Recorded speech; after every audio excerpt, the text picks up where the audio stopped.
কালি মাননীয় মন্ত্ৰী জয়ন্ত মল্ল বৰুৱাই এটা বাতৰিৰ প্ৰতিক্ৰিয়া দিবলৈ গৈ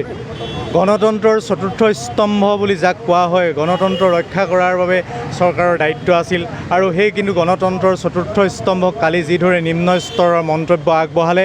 তাৰ প্ৰতিবাদত আমি আজি বৃহত্তৰ ডিব্ৰুগড়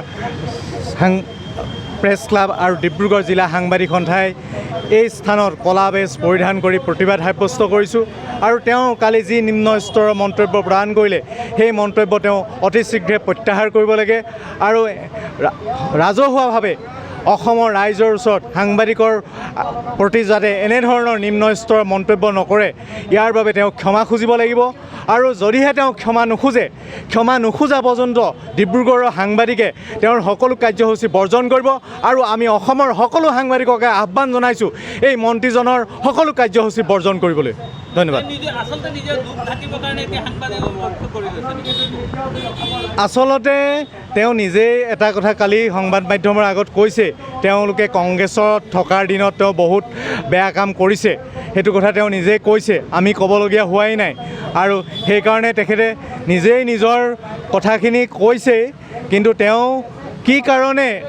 সাংবাদিকক লক্ষ্য কৰি ল'লে সেইটো আমি বুজা নাই। তেওঁ যদি সাংবাদিকক তেওঁ নিজেই মাতি আনিছে সংবাদমেললৈ আৰু সাংবাদিকে বাতৰি পৰিৱেশন কৰিব আৰু সাংবাদিকে প্ৰশ্ন সোধাৰ সেইটো সাংবাদিকৰ প্ৰাথমিক দায়িত্ব আৰু সেইটো অধিকাৰ। সেই অধিকাৰ সাব্যস্ত কৰিবলৈ যাওঁতে যদি তেওঁ তেনেধৰণৰ মন্তব্য কৰে, নিশ্চিতভাৱে তেওঁ নিজৰ কিছু কথা থাকিব পাৰে, যিবিলাক কথা তেওঁ সেইখিনি কথা ক'বলৈ যাওঁতে হয়তো নিজৰ বিষয়বিলাক যাতে ওলাই পৰিব, সেই কথাৰ প্ৰতি তেওঁ লক্ষ্য ৰাখি হয়তো তেওঁ এনেধৰণৰ সাংবাদিককে গোটেই বস্তুটো ব্লেম দিয়াৰ চেষ্টা কৰিছে। এই কাৰ্য আমি গৰিহণা দিছোঁ আৰু এনে কাৰ্যৰ পৰা তেওঁ বিৰত থাকিবলৈ আমি তেওঁক সকীয়াই দিছোঁ। ধন্যবাদ। অসম চৰকাৰৰ এজন দায়িত্বশীল মন্ত্ৰী জয়ন্ত মল্ল বৰুৱা ডাঙৰীয়াই যি সংবাদমেল সম্বোধন কৰি সাংবাদিকক মাতি নি তাত সাংবাদিকে সোধা প্ৰশ্নৰ উত্তৰ দিবলৈ সক্ষম নহৈ তেওঁ যি সাংবাদিকক যি তুচ্ছ তাচল্যসূচক যি মন্তব্য আগবঢ়ালে আৰু এই মন্তব্যই অসমৰ প্ৰতিগৰাকী স্বাভিমানী সাংবাদিককে আচলতে মনত আঘাত কৰিছে। সাংবাদিকক আচলতে সন্মান কৰিবলৈ নিশিকা অসম চৰকাৰৰ এগৰাকী জ্যেষ্ঠ আচলতে যি মন্ত্ৰী, দায়িত্বশীল মন্ত্ৰীৰ মুখতেই যদি এনেকুৱা ধৰণৰ ভাষ্য, গণতন্ত্ৰৰ যি চতুৰ্থ স্তম্ভ বুলি কোৱা হয় সাংবাদিকক, আৰু সেই সাংবাদিকসকলকে যদি এনেধৰণে আলহী মাতি নি অতিথি মাতি নি যদি গৃহস্থই তেনেধৰণৰ অপবাদ কৰে, তেনেহ'লে আমি কিন্তু বহি নাথাকিম। আমি বৃহত্তৰ ডিব্ৰুগড় প্ৰেছ ক্লাবৰ তৰফৰ পৰা আজি উদ্যোগত সমূহ সাংবাদিক আজি ঐক্যবদ্ধ হৈছোঁ। আমাৰ এই বৃহত্তৰ ডিব্ৰুগড় প্ৰেছ ক্লাবৰ জৰিয়তে ডিব্ৰুগড় প্ৰেছ ক্লাব তথা ডিব্ৰুগড় বিভিন্ন স্থানৰ পৰা সাংবাদিকসকল সমবেত হৈছে। ইয়াত আছুকে ধৰি বিভিন্ন ধৰণৰ জাতি জনগোষ্ঠীয় সংগঠনসমূহে আমাক শুভাকাংক্ষী হিচাপে আমাৰ লগত আজি উপস্থিত হৈছে আৰু সাংবাদিকৰ প্ৰতি যি তুচ্ছ তাচল্য মন্তব্য কৰিছে, এই মন্তব্যক তেখেতক আমি ইয়াৰ পৰাই এই প্ৰতিবাদস্থলীৰ পৰাই আমি আহ্বান জনাইছোঁ। তেখেতে যদি শীঘ্ৰে এই আচলতে ৰাজহুৱাভাৱে ক্ষমা নোখোজে, তেনেহ'লে আমি সাংবাদিকসকলে তেখেতৰ যিকোনো সংবাদমেল আমি বৰ্জন কৰাৰ লগতে তেখেতৰ যিকোনো অনুষ্ঠান কাৰ্যসূচী তথা তেখেতৰ বিভাগৰ যিকোনো বাতৰি আমি প্ৰচাৰ কৰাৰ পৰা আমি বিৰত থাকিম বুলি ইয়াৰ পৰা আমি সকিয়নি দিছোঁ। আৰু শীঘ্ৰে তেখেতক এই মন্তব্যৰ বিৰুদ্ধে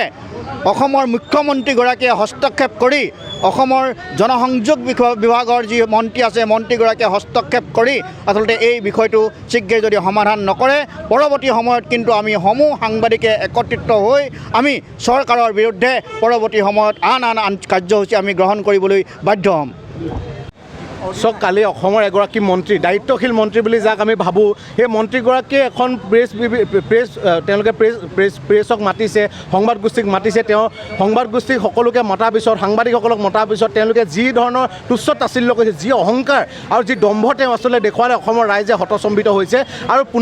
আমাক পুনৰাবৃত্তি এটা ঘটাইছে যে আমাৰ সেই সময়ত কংগ্ৰেছ কালৰ যি চৰকাৰ চলিছিলে, য'ত অসমৰ ৰাইজে পৰিৱৰ্তন বিচাৰিছিলে, তেনেকুৱা এটা পটভূমি তেওঁলোকে প্ৰস্তুত কৰি তুলিছে এই জয়ন্ত মল্ল বৰুৱাৰ দৰে ব্যক্তিসকলে। ক'লে আমি ক'ব বিচাৰিছোঁ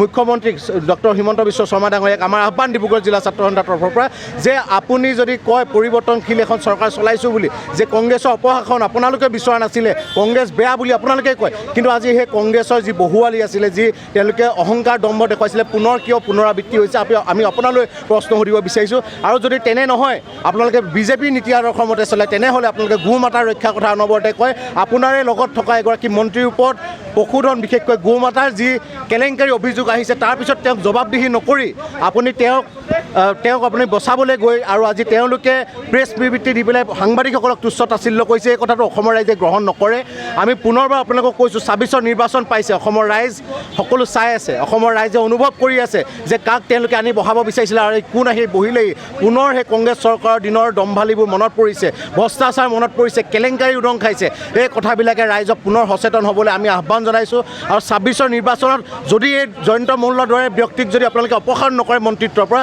তেতিয়া ২৬ত কিন্তু ৰাইজে আপোনালোকক সুদুত্তৰ দিবলৈ সাজু হৈ আছে এই কথাটো মই আপোনালোকক এই চেগতে ক'ব বিচাৰিছোঁ